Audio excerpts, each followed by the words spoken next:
Right பண்ணி பிடிச்ச பொண்ணுங்களெல்லாம் அவங்க ஊருக்கு அனுப்பிச்சாச்சு. அவங்க எல்லாம் எங்கெங்க போயிருக்காங்கன்னு வெளியில சொல்லக்கூடாதுன்னு கவர்மெண்ட் ஆர்டர் போட்டிருக்கு. சோட்டா, எனக்கு தெரியாது.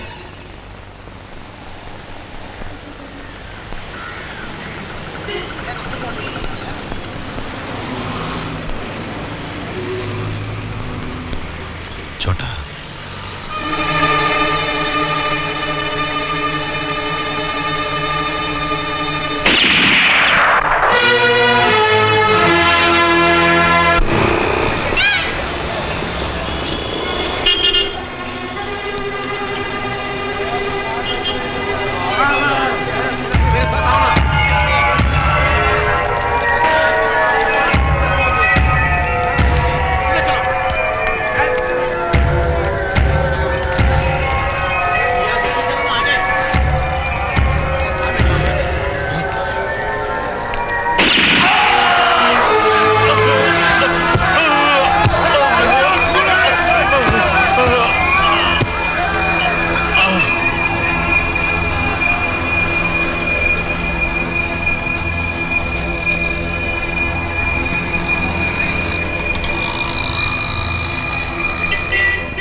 Lobo,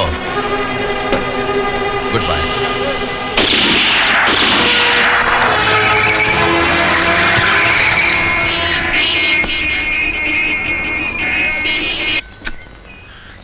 हेलो बकिया, मेरे पास अब खोने को कुछ नहीं है.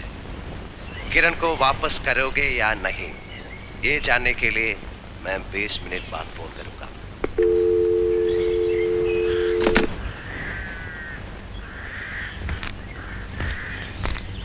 அவன்தானா?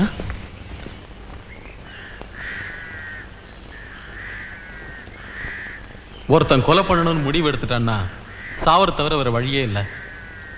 एक तरीका है, वो हमारे पर वार करने से पहले हम उस पर वार करेंगे. நீ நினைக்கிறது ஒண்ணுமே புரியலையே.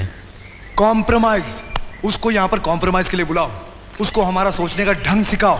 अगर वो हमारे रास्ते पर चलने के लिए तैयार है तो ठीक है, वरना खत्म कर दो उसे. எங்கே எப்படி? कॉम्प्रोमाइज ना मेरे इलाके में होएगा ना उसके इलाके में होएगा. वो अरे वो दादर में जो टी स्टॉल है उसका नाम क्या है?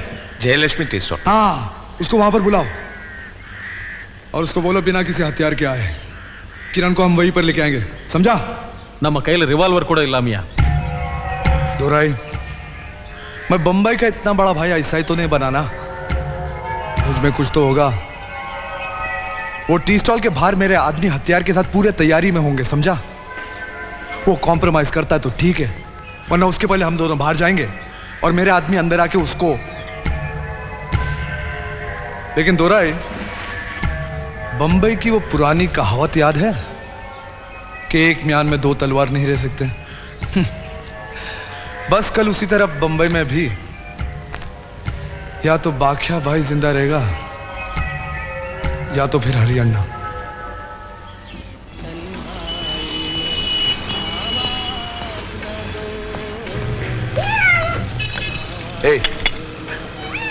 एक चाय ला.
मेरा नाम हरि है.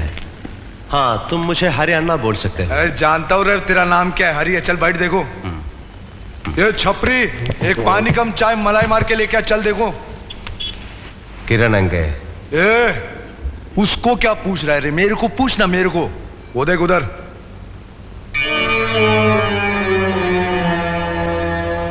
ये उठना नहीं। இங்கிருந்து நீ கொஞ்சம் அசைஞ்சினா அந்த டாக்ஸி போயிடும். அப்புறம் எந்த காலத்துலயும் நீ அவளை பார்க்க முடியாது. ഞാൻ എന്താ വേണ്ടത്? ए शाने, तेरे जैसा गुंडा ना बम्बई में बहुत घूमता है क्या? लेकिन उन सबका बाप यानी तेरे भाषा में क्या बोलता है? तंदा ना, वो मैं है अमर बखिया। साला जो अपन से लड़ता है ना, साला कुत्ते की मौत मारा जाता है, समझा क्या? നമ്മൾ വന്നത് ഒരു ഒത്തുതീർപ്പിനാണ്, വഴക്കിടാനല്ല. அந்த காம்ப்ரமைஸை தான் நான் சொல்ல போறேன். எங்களுக்கு காது குத்தி நீ ஜெயிச்சிடலாம்னு நினைக்காத. இந்த பேப்பர்ல கையெழுத்து போடு. எதுக்கு? பாக்கியா சொல்றபடி நீ கேட்டீன்னா எந்த தொந்தரவும் இல்லாம அந்த ஸ்ட்ரீட்டுக்கு நீ தாதாவா இருக்கலாம். इसका मतलब है कि मैं इसका पालतू कुत्ता हूँ। जा जा, किसी और का ढूंढ। रे तू जा, साला किसी और लड़की को ढूंढ, शादी कर साला उसके साथ। ये लड़की को तू आखिरी बार जिंदा देख रहा है, समझा क्या है? ए हरियाणा, साला ये जो तेरा और मेरा दोस्त है ना, साला उसके तोहफे में इस लड़की का नंगी लाश तेरे पास भेजूंगा, समझा क्या?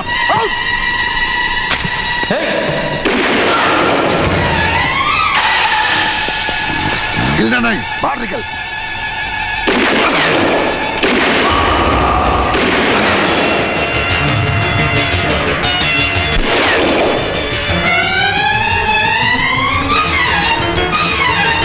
चल हट।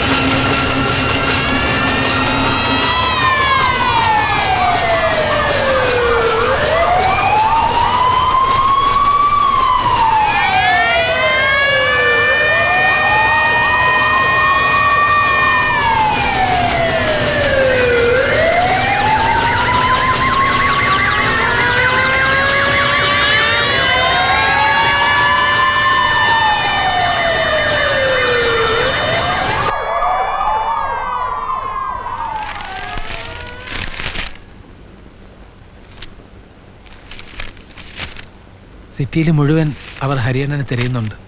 എയർപോർട്ടിലും ബസ് സ്റ്റാൻഡിലും റെയിൽവേ സ്റ്റേഷനിലും ഒക്കെ നിറച്ച് ID പോലീസുകാരാണ്. കാറുകൾ വരെ നിർത്തി പരിശോധിക്കുന്നുണ്ട്. എങ്ങനെയെങ്കിലും ഷിപ്പിനുള്ളിൽ കയറി പറ്റിയാൽ രക്ഷപ്പെട്ടു.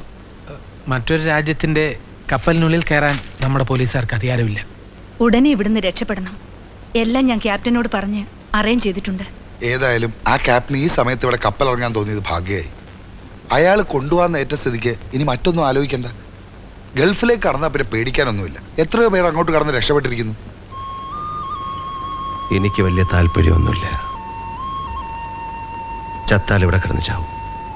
അങ്ങനെ പറയരുത്. ഇവിടെ വന്ന നാൾ മുതൽ കൊല്ലും കൊലയും ശവങ്ങളും ഞാൻ കുറെ കണ്ടതാണ്. അവരൊന്നും എനിക്ക് ആരുമല്ലായിരുന്നു. പക്ഷേ നിന്റെ ശവം കൂടെ കാണാനുള്ള കരുത്ത് എനിക്കില്ല കുട്ടി. എന്തിനാണ് ഞാൻ രക്ഷപ്പെടുന്നത്? എന്തെങ്കിലും ഒരു ലക്ഷ്യം, എന്തെങ്കിലും ഒരു പ്രതീക്ഷ, ഒന്നുമില്ലാതെ. എല്ലാം ഉണ്ടാവും. കിരണിനെ കൂടെ കൂട്ടിക്കൂടെ? ഒരു വിവാഹം, ഒരു കുടുംബം, ഈ സ്വപ്നങ്ങളെല്ലാം എല്ലാ മനുഷ്യർക്കും ഇല്ലേ? എല്ലാം നശിച്ചൊരു പെൺകുട്ടിയെ നീ മോഹിപ്പിച്ചു. അവൾക്ക് സമ്മാനങ്ങൾ വാങ്ങിക്കൊടുത്തു, മലയാളം പഠിപ്പിച്ചു. എല്ലാം കഴിഞ്ഞിട്ട് അതാണ് എനിക്ക് പറയേണ്ടത്. മുസ്തഫ, ഇതാ.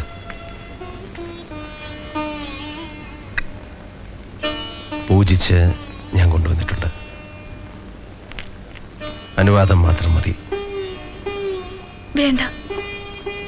എന്താ നീ പറയുന്നത്? വിവാഹം എന്ന സ്വപ്നവും അതിന്റെ പ്രായം എനിക്ക് കഴിഞ്ഞു. ദേവദാസിയാണ് ഞാൻ.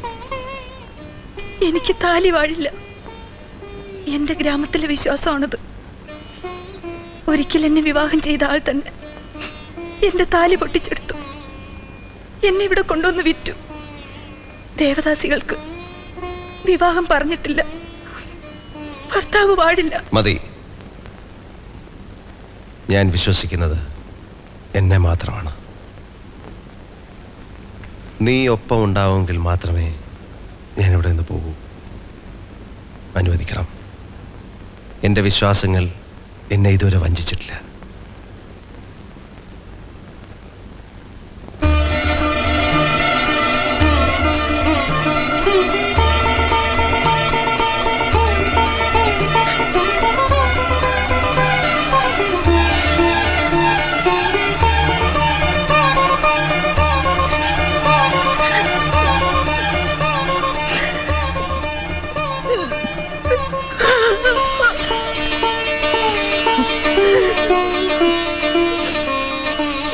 നല്ലതേ വരൂ കുട്ടി, നല്ലതേ വരൂ.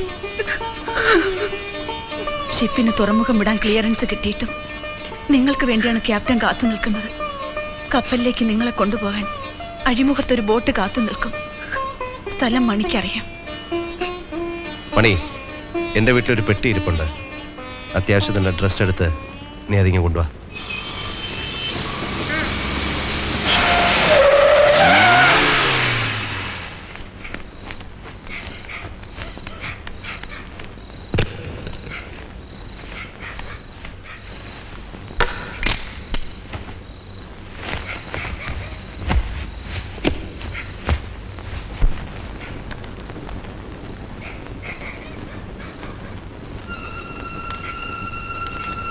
പ്രിയപ്പെട്ട ഹരിയേട്ടൻ, എൻ്റെ കാര്യത്തിൽ ഏട്ടൻ ഇനിയും ബുദ്ധിമുട്ടേണ്ടി വരില്ല. എളിയ നിലയിൽ കഴിഞ്ഞ ഒരാൾക്ക് പെട്ടെന്ന് പണവും പദവിയും ഉണ്ടാവുമ്പോൾ കഴിഞ്ഞ കാലം ഓർക്കാനിടയില്ല. മനുഷ്യ സ്വഭാവമാണിത്. കുറ്റപ്പെടുത്തേണ്ടത് എൻ്റെ വിധിയാണ്. എന്നെ സ്നേഹിച്ച് വളർത്തിയ അമ്മയ്ക്കും ചേട്ടനും ഒരു അപമാനമായി ഇനിയും ജീവിക്കാൻ എനിക്ക് വയ്യ. പോകുന്നു. രാധ.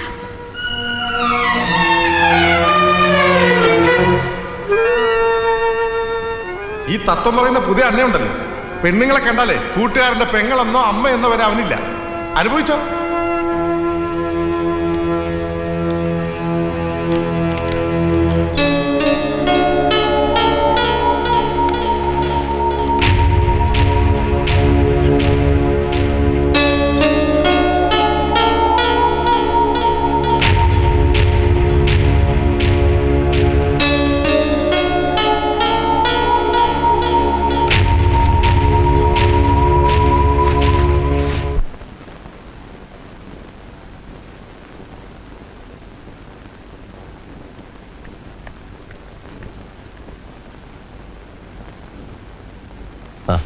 നീ എന്താ താമസിച്ച?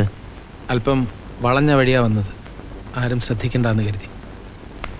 പെട്ടിങ്ങ.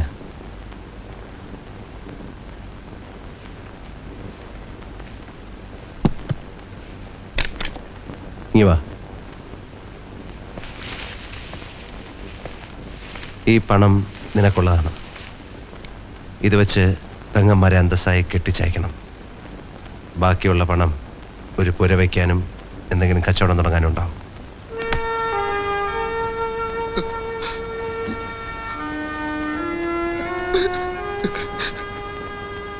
നീയെങ്കിലും രക്ഷപ്പെടണം. എൻ്റെ അവസാനത്തെ ആഗ്രഹമാണ്. എവിടെ പോയാലും ഹരിയേട്ടൻ എൻ്റെ മനസ്സിലുണ്ടാവും. എൻ്റെ മനസ്സ് നിങ്ങളോടൊപ്പം. പോകാം, സമയമായി. വിധിയുണ്ടെങ്കിൽ ഇനി എന്നെങ്കിലും നമുക്ക് കാണാം.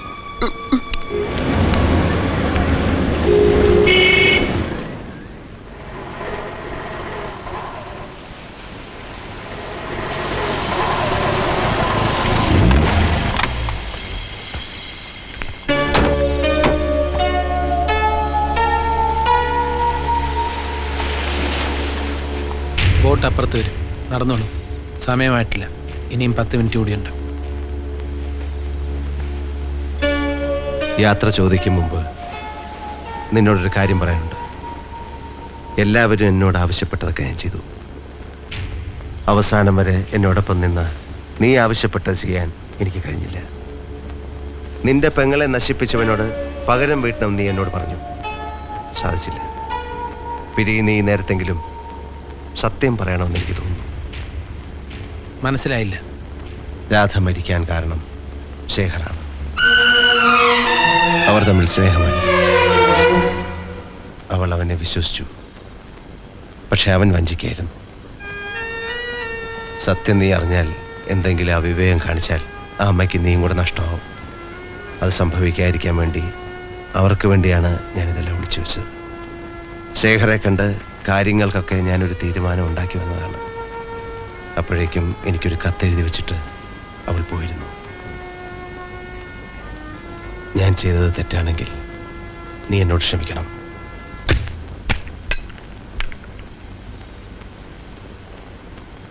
നീ എന്നോടാണ് ക്ഷമിക്കേണ്ടത്. ഞാനൊരു വലിയ തെറ്റ് ചെയ്തു, ഒറ്റ കൊടുത്തു. നീ എന്തായി പറയുന്നത്? നീ രക്ഷപ്പെടുന്ന വിവരം ഞാൻ പോലീസിനെ അറിയിച്ചു.